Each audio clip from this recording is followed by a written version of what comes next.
Bonjour et bienvenue à tous et à toutes dans cette troisième cartouche de Thoth, toujours à propos d'Isis. Hathor vient à la rencontre d'Isis.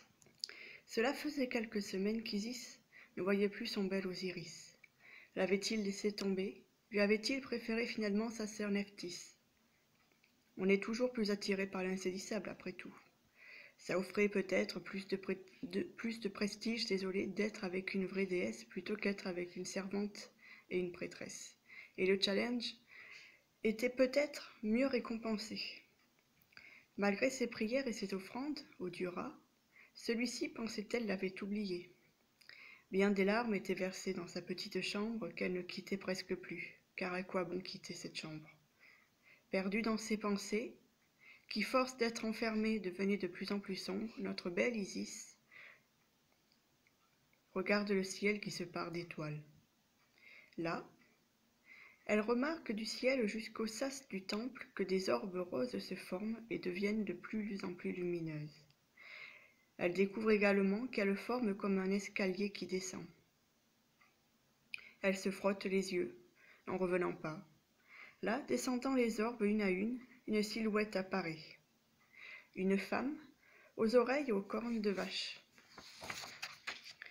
avec autour du cou un collier en surpoids. Une musique céleste l'accompagne. La femme aux rondeurs généreuses porte dans une de ses mains un sistre. Isis reconnaîtrait sa musique d'entre toutes. Elle évoque les étoiles, les astres. Sa mère Nout en jouait afin qu'elle s'endorme. Pourtant, ce n'est pas Nout, cette nuit qu'elle vient de voir. Il s'agit d'une déesse qu'elle n'a encore jamais vue, à peine plus vieille qu'elle. La déesse en question a une aura bien rose. Isis se dit alors qu'elle doit venir de Vénus, la belle planète qui surplombe Sirius, et qui est, c'est vrai, très complémentaire avec elle. La jeune femme a de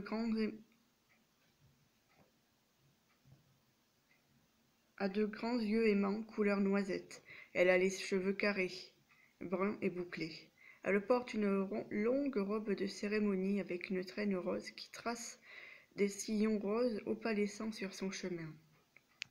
Personne à part Isis ne semble l'avoir vue.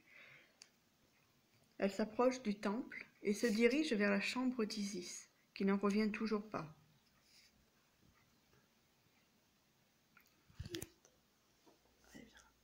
Désolée. Bonjour, jeune reine, lui dit l'étrange déesse. Isis, polie et surprise, se baisse en révérence, mais la déesse l'invite à se relever et à se révéler. Lorsqu'elle lui touche la main, Isis sent son cœur battre très vite et comme une grande chaleur l'envahir. Je me nomme Hathor. Je suis la fille de Ra et la sœur de Seth. Bonjour, Hathor. J'ignorais que vous existiez. Hathor sourit à Isis. Son regard est doux et plein de bienveillance. Mon père n'aime pas tellement qu'on me partage. J'ignorais qu'il était aussi comme ça avec ses propres enfants. Il a ses bons jours, tu sais, rassure-toi. Il est né du chaos et il ne connaît pas l'amour, mais je ne suis pas là pour te parler de mon père. Je suis là pour te demander si tu n'avais pas oublié quelque chose d'important. Le visage d'Isis se raidit. Ainsi, une fois de plus, le ciel lui prouvait qu'elle n'était pas toute seule. Je n'ai plus le goût à rien depuis quelques jours. Mon Osiris ne vient plus me voir. Je n'ai plus de force, plus d'envie et plus de courage. Hathor prit alors les mains d'Isis, et tandis qu'elle essuyait les larmes d'Isis, elle lui dit « Osiris n'est pas seulement à toi, il est à l'univers, mon enfant. Il n'est pas seulement ton frère, il est le frère des astres et des humains qui les peuplent. Il n'est pas seulement ton aimé, il est celui de toutes les lunes, de toutes les étoiles et de toutes les femmes. Tout comme toi, ma belle Isis, tu n'appartiens pas qu'à lui. Outre votre amour matériel et votre mariage, quelque chose en vous brûle jusqu'au firmament. » Isis regarda Hathor de toute la sagesse et de la compréhension humaine qu'elle pouvait lui témoigner. Ce ne sont pas des choses qui s'expliquent, ma chère Isis, ce sont des choses qui se vivent. Le mental humain est bien trop étriqué pour le comprendre, mais il existe quelque chose qui le comprend, l'âme et le cœur. Je suis ce chemin, douce Isis. Car il n'y avait rien à comprendre, mais plutôt à accueillir, Isis ne dit rien. Hathor lui expliqua que ce qui a attiré Isis vers le bas l'attirait elle aussi. Il fallait qu'elle se relève et qu'elle marche, comme elle avait promis à Ra de le faire, sur les pas de sa destinée. Elle lui dit qu'il était humain d'attendre, qu'elle comprenait fort bien, mais il ne fallait surtout pas qu'elle s'oublie, car en s'oubliant, elle oubliait ce pourquoi elle était venue sur terre et qu'elle oubliait également Osiris. « Tu crois qu'il faille que j'aille le chercher ou accélérer les choses ?» lui demanda-t-elle. « Et qu'est-ce que ça t'apporterait de plus ?»« La chance de le voir, car j'ai besoin de lui. » Hathor toucha le cœur et l'âme d'Isis et lui dit « Oui, tu le verras. Mais si tu bouscules les choses, ce sera un Osiris incomplet qui sera avec toi. Un Osiris qui partira encore chercher ce qu'il n'a pas avec toi et qui te fera souffrir comme toi, tu te feras souffrir en retour. Alors que dois-je faire ? Te rendre complète, lui dit-elle, car c'est ce vide en toi qui te fait souffrir. Un amour, ce n'est pas quelque chose qui comble un vide. Un amour, c'est quelque chose qui se complète, Isis. C'est un autre toi et non une partie de toi. Rends-toi complète et tu ne souffriras plus. Apprends également à t'aimer, et c'est l'amour que tu vibres en toi et pour toi qui amènera à toi ce dont tu as besoin et ce dont tu as envie. Par conséquent, Osiris, tu as compris ce qui te motivait, les enfants, les familles. Mais si tu ne sors pas de ton temple, ni de ta chambre, comment veux-tu que les gens sachent que tu t'occupes des enfants ? Comment veux-tu qu'ils te connaissent ? Je peux commencer dès maintenant ? Ressource-toi et médite. Tu as été trop longtemps sous la coupe de mon père. Viens à moi, fais ton pèlerinage. Tu auras tout ce dont tu auras besoin au moment venu. Hathor prit alors Isis dans ses bras, et elle lui dit, alors que son cœur battait, « Tu as choisi la vie terrestre, mais tu t'oublies. Cela ne va pas de pair. Il faut que tu participes à la vie.